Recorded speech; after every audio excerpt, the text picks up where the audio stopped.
पुत्र था उत्तानपाद, उसको जो है बाद में पृथ्वी लोक का राजा बनाया। ध्रुव भी सीढ़ियां चढ़ते पिताजी की गोद में जाने लगा। तभी सुरुचि ने उसको वहीं पे रोक दिया और बहुत ही कठोर स्वर में कहा।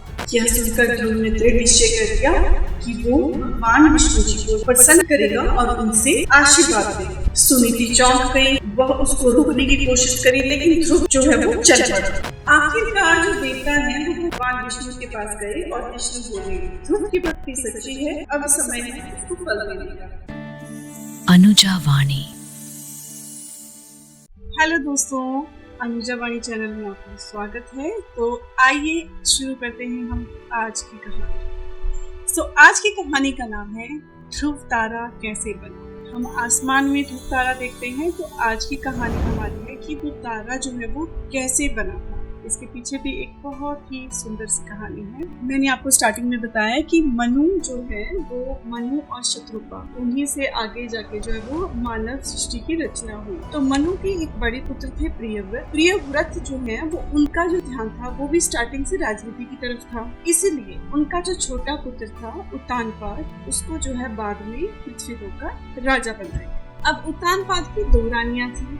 दो रानियों के नाम थे सुनीति एवं सुरुचि। कहते हैं सुरुचि बहुत ही सुंदर थी, तो इसीलिए जो राजा उत्तानपाद थे उनका जो ज्यादा ध्यान रहता था वो सुरुचि की तरफ रहता था। तो सुरुचि को ये बात पता थी कि राजा जो है वो मुझसे अधिक प्रेम करते हैं। तो एक टाइम पे उसने क्या किया, सुनीति को महल से बाहर निकला। राजा ये सब जानते थे, लेकिन सुरुचि का मोह इतना था कि वो इस चीज को नजरअंदाज कर गए। दोनों रानियों को एक एक पुत्र की प्राप्ति हुई। कहते हैं तो सुरुचि के पुत्र का नाम उत्तम और सुनीति के पुत्र का नाम जो है वो ध्रुव था। एक दिन ध्रुव दरबार में गए। उसने देखा कि पिताजी जो है वो सिंहासन पर बैठे हैं और उत्तम उनकी गोद पे बैठा है। पिता के मोह की चाह में ध्रुव भी सीढ़ियां चढ़ के पिताजी की गोद में जाने लगा। तभी सुरुचि ने उसको वहीं पे टोक दिया और बहुत ही कठोर स्वर में कहा, ये बालक तुम कहाँ जा रहे हो? ध्रुव ने उत्तर दिया, मैं पिताजी की गोद में बैठने जा रहा हूँ। लेकिन सुरुचि ने कहा, नहीं, तुम्हारी नजर जो है वो उस सिंहासन पर टिकी है। तुम पिता का प्यार नहीं, तुम उस सिंहासन को पाने की इच्छा से वहाँ जा रहे हो, किंतु इस सिंहासन पर जाने के लिए जो है वो योग्य बनना पड़ता है और तुम में कोई भी योग्यता नहीं है। इस तरह की योग्यता सिर्फ मेरे पुत्र में है जो कि उत्तम है, तो वो सिंहासन जो है वो मेरे पुत्र उत्तम के लिए ही है। उस समय जब सुरुचि ने ये सब कहा तो ध्रुव ने अपने पिता की ओर देखा, लेकिन पिता कुछ नहीं कह पाए।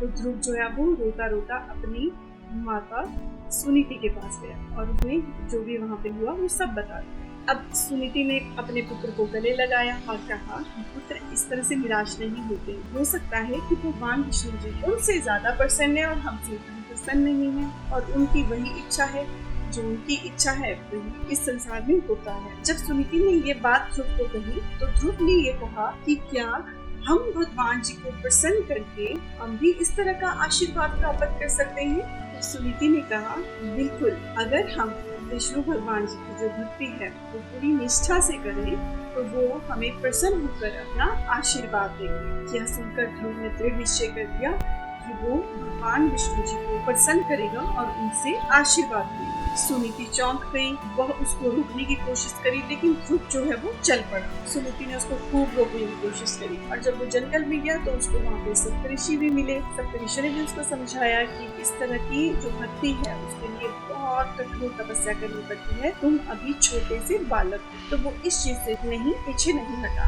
ध्रुव ने वन में बैठकर भगवान विष्णु जी का ध्यान करना स्टार्ट कर दिया। दिन बीतते गए, उसका शरीर कमजोर होता गया, लेकिन उसका जो मन है वो बहुत ही मजबूत था। वहाँ पर कई साधु संत आए उसकी तपस्या को भंग करने के लिए, लेकिन ध्रुव था वो अपने जो निर्णय है उससे बहुत अडिग रहा। जब साधु संतों ने ध्रुव को कन्विंस करने की कोशिश करी कि इस वन में बहुत सारी समस्याओं का तुम्हें सामना करना पड़ सकता है, तो ध्रुव ने उनको जवाब दिया कि मेरे साथ जो है वो मेरी माँ का आशीर्वाद। जो ऋषि थे उन्होंने उसको बोला कि अगर तुम्हें सच में भगवान विष्णु जी को प्रसन्न करना है तो आप इस मंत्र का जो है वो उच्चारण करो। और उन्होंने उस टाइम पे उनको एक मंत्र दिया, जो मंत्र था ओम नमो भगवते वासुदेवाय।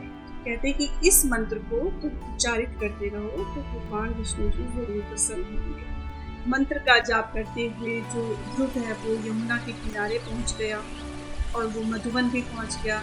तो वो एक पैर पे खड़ा होकर उसने तपस्या करना शुरू करी। आखिरकार जो देवता हैं वो भगवान विष्णु के पास गए और विष्णु बोले, ध्रुव की भक्ति सच्ची है, अब समय है उसको फल देने का।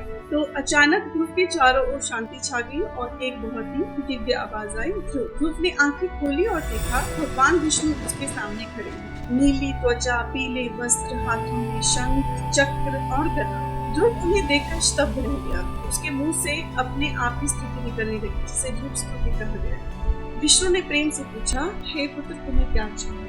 अब ध्रुव में कोई इच्छा नहीं बची थी, वो चुप रहा। तभी विष्णु मुस्कुराए और बोले, अपने राज्य लौट जाओ, अब तुम्हारा जीवन समाप्त होगा, मैं तुम्हें ब्रह्मांड में सबसे ऊंचा स्थान दूंगा। उन्होंने आकाश की ओर इशारा किया कि तुम तारा बनकर जो है वो अडिग रहोगे आसमान में और चमकोगे। लोग तुम्हें मार्ग दिखाने वाला तारा मानेंगे, तुम्हें ध्रुव तारा कहा जाएगा। तो इस तरह एक 5 साल का छोटा सा बच्चा अपनी अटल भक्ति के कारण हमेशा के लिए अमर हो गया और ध्रुव तारा के नाम से वो जाना गया। इस कहानी से हमें यही सीख मिलती है कि सच्ची लगन और अटल भक्ति से जो है वो असंभव चीज भी संभव हो जाती है। तो ये थी हमारी आज की कहानी। आई होप आपको पसंद आई होगी। प्लीज मेरे चैनल को सब्सक्राइब और वीडियो को लाइक करना ना भूलें। इसी तरह की और रोमांचक कहानियाँ आगे जाके आएंगी। तब तक के लिए नमस्कार। आप देख रहे थे अनुजा वाणी।